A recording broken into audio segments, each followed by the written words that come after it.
This is Dr. Dave Maslach talking to you about reciprocity.com. The E is written with a 3. And in this particular video, I want to talk to you about whether you should do a doctorate in entrepreneurship or a doctorate in innovation, sort of talk about some of the similarities and differences between them. So if you don't know me, I'm an associate professor of innovation strategy and entrepreneurship, and I created this whole reciprocity project to give back as much as I possibly can. There were so many people that helped me out to get through graduate school that I wanted to pay the favor forward and help you out as much as I possibly can. All right, so when I started my doctorate, it was back in 2005. After I did a bunch of schooling, engineering, and then a master's degree, I was still really clueless about doing a doctorate in terms of what I wanted to do. I wanted to sort of do something in like the entrepreneurship-y, innovation-y kind of area. And I did international entrepreneurship for my master's, and I was investigating something along with international entrepreneurship. If you don't know what that is, it's basically when people start up a company and it's international from the get-go. So I was really curious in that kind of stuff, but I still didn't really have a good feeling of, or a good grasp of what it means or what is entrepreneurship and what is innovation, what are the implications of studying those particular things. And so I kind of ended up mishmashing them together. I'm kind of interested in a little bit of both.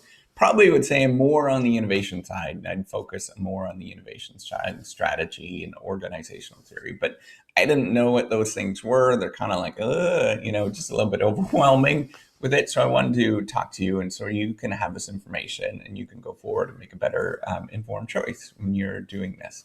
All right, so there's lots of similarities between them in terms of what you're going to study. Oh, by the way, I teach a doctoral course on this kind of stuff too. So, or I have in the past. And so there's lots of similarities that you might want to think about. So in terms of the coursework, you're probably going to be learning about things like you're going to be taking similar courses to a large extent, like organizational theory, research methods. That's where you go when you learn how to actually study something. Organizational theory is kind of like the, we've used this sort of groundwork and theory or way of viewing the world, and we sort of look at all those kind of things. You spend a lot of time, I think, in both of them. You spend a lot of your time studying and thinking about novelty, and I think that's kind of a similarity between them. And novelty being like new things, or how people create new things, or where do new things come from, and things like that. That's a key thing, I think, in terms of what's going on, right? So some sort of creation that happens. When you go out and work, when you're done, you're probably going to have a lot of the same kind of jobs, sort of ish. You'll probably be working in like a business school or an engineering and design school, something along those lines. Equally good. It just depends on what your first position is, basically, and who you are, what you did in your undergrad in terms of what is attractive, right? So if you did a master's or an MBA, you might be attractive to teach. To teach MBAs, right? And teaching them about innovation or entrepreneurship and stuff. If you did an engineering degree, you're probably going to be attractive to teaching engineers when you get out, right? And that's what people are going to be looking at. Largely, I think that there is those kind of things that happens, or maybe your topical area, you're going to be studying those kind of things. Now, in terms of salaries, pretty similar. In terms of the salaries, I mean, you're at the margin, maybe one of them makes an extra $10,000 more, but in general, at a good school, they're going to be really similar in terms of what you're going to end up doing, right? The market for doing entrepreneurship might be a little hotter because it has picked up a lot of steam over the last few years. Innovation has been around for a lot longer. So it has been around, but they're both equally good. I think it really depends on state funding, like state funding being like the big state funding, right? So governments and stuff like that, as well as what happens in terms of the private industry. And both of them recognize the value of doing that kind of stuff. And so there's generally pretty good money for that kind of stuff in the study of those areas. And so they tend to do okay. Not as much as like if you did a PhD in finance, for example, you're going to be making way more than most people. they just do. They can command a lot in the marketplace. There's lots of reasons for that. You can watch some of my old videos about that kind of stuff. But basically, you're going to be doing decent, middle of the road in a business school for both of those kind of things in terms of what your outcomes are and salaries. Your lifestyle is going to be pretty good. I would say if you studied entrepreneurship, you might do a little bit more kind of when you're teaching is going to be more interactive kind of stuff, doing sort of different exercises. Innovation, you might be teaching sometimes more on the theory side. Sometimes you might be building things and creating things. It just depends on what you're interested in and what you're doing. So, there's a lot of variance between them. And so there's lots of overlap between them. So, but I think in terms of, what are they different and what's going to happen and in terms of what the differences are and what you're going to be thinking about, largely it's going to be what you're going to be thinking about rather than like the actual stuff that you're doing. It's like any sort of professor thing. It's mostly what you're thinking about on a regular basis that's different. The opportunities are there for both of them. So for consulting, for example, maybe in entrepreneurship, you might be doing more on, starting up, creating, maybe it's, you get a group of people together, a group of business entrepreneurs together, and you teach them, small business techniques, for example, or converting a small business into high growth firms. Or maybe you get a collection of maybe the 100 fastest growing firms. I've seen lots of different schools doing this kind of stuff. So maybe it's the top 20 fastest growing firms in a particular area or niche.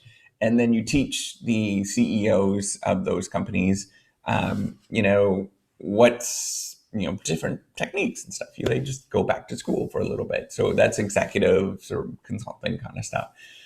So on the innovation side, maybe it is going to be Fortune 500 companies like an IBM, whatever it is that's close to where you're working. So, in Florida, maybe it's going to be Disney. I don't know. Yeah. So, and then you might be teaching some of the folks that work there, on the executive side, some of that kind of stuff. And that's kind of normal, in terms of doing innovation, although that they can probably teach you a thing or two in terms of what they do at Disney.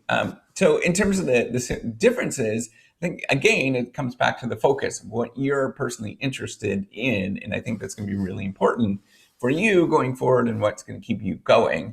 And they kind of have slightly different intellectual roots, but there is a lot of overlap. And, in terms of entrepreneurship, they're going to be more focused on the entrepreneurial process, right? So, or the person itself, right? So there's lots of emphasis on the entrepreneur, or how the entrepreneur sort of assembles things and puts things together to create something that's new. There's also, it tends to be a focus on creation and discovery, right? So it's going to be focusing on, how does an entrepreneur actually create something and mash it all together to create something that's different and unique and that serves something in the marketplace.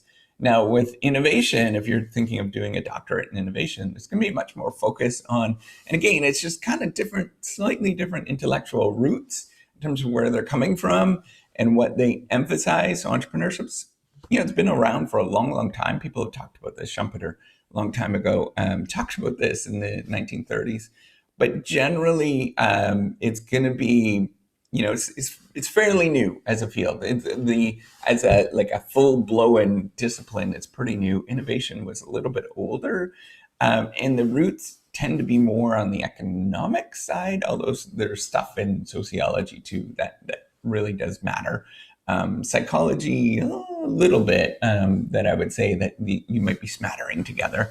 But generally, a big emphasis in innovation is going to be definitely on the, within the economics kind of literature. And they tend to focus things on like knowledge and ideas, trajectory of knowledge, trajectory of how these things change over time, and looking at kind of the history, I would say, and this is a really rough thing. So it's just thinking about ideas and where ideas come from. The literature is really interesting. So I'm biased a little bit that I tend to favor sort of innovation kind of stuff. And, I think they're equally great and fantastic. but I'm just slightly biased on the innovation side. Just I don't know. I just find it a little bit for me. It's interesting, right? So, but it varies between. It really just depends. Um, but and the other thing is going to be an emphasis on like how things are built. I've seen sort of literature on that kind of stuff, like how people actually are mashing things together, and thinking about that in terms of what's happening. Like the actual how, rather than a little bit more of the abstract ideas of focusing on the entrepreneur and what entrepreneurs actually do on a regular basis. And there's lots and really what I want to point out. So there's two important points that I want to point out is that when you do a PhD, it is unique to you. And you discover the things that you want to discover, and you focus on the things that you want to focus on. And that's great. And that's what you should be doing, right? Like that is the key thing that you should be doing, is looking at that and creating your own school. I call it your own university, where you are creating your own program, what you're interested in. And that's exactly what you should be doing. The other thing is that once you start writing and focusing on these things, your domain on the articles and stuff kind of narrows, and you have to sort of include and focus on just those like narrow domains when you're talking about that and thinking about it. But when you're going through the knowledge discovery process, when you're actually reading up on this kind of stuff, you can read from different areas and get insight from different areas, and that's totally fine, because you're just getting a lot of insight in what other people are doing. And sometimes what you do is when you write an article, you think in your mind, okay, this is what this literature might be thinking about, but I'm not necessarily going to, build on that literature, but I'm thinking about that literature, and maybe it might inform that literature somehow. And so maybe in 15 years, somebody picks up that article and they're like, oh yeah, you know what, there's this kind of makes sense in terms of what it's informing. And I see a lot of articles that are influential. They do that kind of stuff, right? So they will not necessarily like build specifically on a set of literatures, but they are thinking about it, and you could tell it. They're thinking about it, right? Like they're pretty smart people that are doing this kind of stuff, and mashing it all together.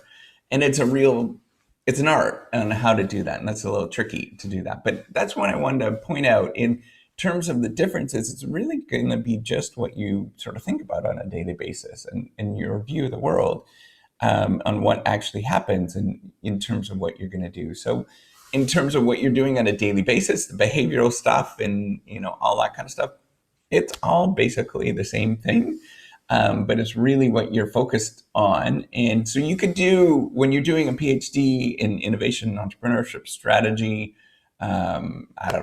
organizational theory, whatever it is that you're doing, you can kind of pick and choose different schools. So even though that it doesn't say, so maybe, I don't know, maybe at Stanford, it tells you that, oh, we only do PhDs in organizational behavior. Well, there might be people that are there that are doing things that are in really unique areas that might cover stuff about innovation, or might cover stuff about creativity, or whatever it is. And you have to sort of look at that and sort of come up, figure it out, right? Or the same thing with University of Georgia, for example. If you want to go there, there might be people that are studying. They might call themselves one thing, like organizational theory, or that's what they're focused on, organizational structure, whatever it is. But they're really studying something else, because that's what they're curious about, right? And you kind of get a feel for that once you start looking into what they're doing and the questions that they're asking, just looking into this kind of stuff. Or somebody that is, maybe they say they're an economist, for example, but you look down at what they're studying, it could be that the stuff that they're studying is all behavioral stuff, right? Or something that is focused on, that is really within the domains of another field. And that's totally fine. It just depends on what you're thinking about and how you view the world, and how you're framing who you are to the rest of the world. And that's totally fine. And really that's what a lot of people do. A lot of it is just thinking about how other people are going to view you and what you want to be viewed as. And so you structure everything around that, right? So I hope that makes sense, what I'm trying to get at. All right, so in this video, I helped you out with talking about what is the difference between PhD and entrepreneurship and innovation, talked about some of the similarities and differences in terms of what you're going to do. And hopefully this is going to help you out sort of make this decision going forward and what you want to do. All right, take care and have a wonderful day. Bye. Oh, subscribe to the YouTube channel. Bye.